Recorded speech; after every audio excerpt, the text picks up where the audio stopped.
la France, le sionisme et les Arabes. Beaucoup d'observateurs s'étaient étonnés il y a quelques mois lorsque Macron a appelé à assimiler l'antisionisme à l'antisémitisme.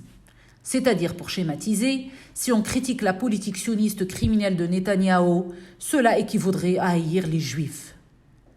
Raisonnement spécieux auquel de vrais sionistes comme BHL, Zemmour, Adler Finkielkraut et autres n'ont jamais osé même y penser. Par ailleurs, et suite à l'assassinat odieux d'un enseignant français par un Tchétchène, ce qui a donné lieu à une hystérie collective dans les médias, Macron a très vite pris une décision totalement incompréhensible et sûrement préméditée. La dissolution d'une association charitable pro-palestinienne dénommée Cheikh Yassine. Cette mesure hâtive a été prise alors que l'enquête sur le crime précité venait à peine de démarrer. Deux postures. Un projet sionisme est égal judaïsme et une décision administrative irresponsable et injuste traduisent, à n'en plus douter, un alignement du président français sur les thèses de l'extrême droite israélienne. Faut-il le regretter, le dénoncer ou l'inscrire banalement dans le cadre global d'une islamophobie qui ne cesse de déverser son flux fangeux? Essayons d'abord de comprendre une véritable idylle qui a toujours existé entre une certaine France et le sionisme. Nous en retraçons les étapes les plus notoires. L'idée même du sionisme est née en France. C'est effectivement en France que l'idée de sionisme a germé dans le crâne d'un juif hongrois, Theodor Herzl, journaliste de son État et correspondant à Paris d'un journal de Vienne. En cette qualité, Herzl a couvert l'un des épisodes judiciaires les plus retentissants de la France de la fin du XIXe siècle, qui a fracassé la société française en deux courants antagonistes.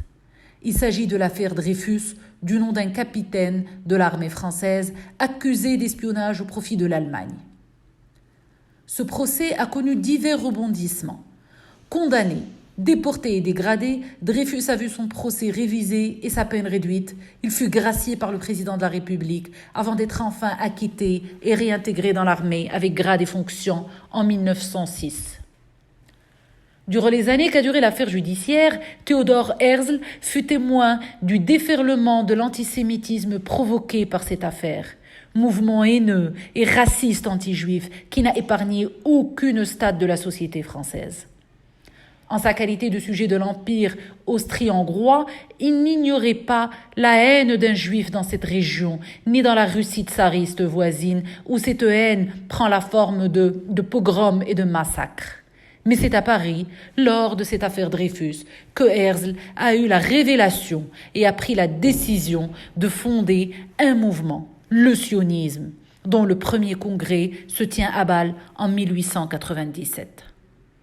Devant le refus catégorique de l'Empire ottoman de l'aider dans son entreprise en Palestine, territoire qui faisait partie de cet empire, Herzl a cherché d'autres terres lointaines, l'Ouganda, une partie de l'Argentine, d'autres pays pour concrétiser le rêve que lui a inspiré l'antisémitisme des Français. C'est cet antisémitisme du XIXe siècle qui deviendra des plantes vénéneuses au XXe siècle. En effet, bien des années après la mort de Herzl, c'est en Angleterre, avec la tristement célèbre déclaration de Balfour du 2 novembre 1917, qui exaucera son vœu en appelant à la création d'un foyer national pour le peuple juif.